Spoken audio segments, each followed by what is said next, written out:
Agriculture is an important part of surviving and progressing in Minecraft.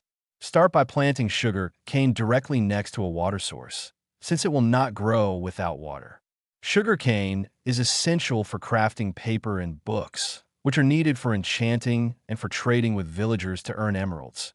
Next, prepare the land for your farm by crafting a hoe and tilling the grass where you plan to grow crops. Make sure all farmland is no more than 4 blocks away from a water source, or the crops won't grow properly.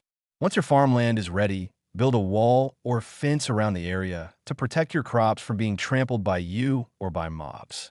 You can add fence gates for easy access, or place carpets on top of fences or walls so only players can jump in while mobs are kept out. After that, plant your crops.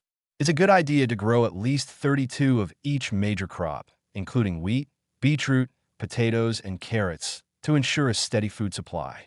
If you find pumpkins or melons, convert them into seeds and plant those as well.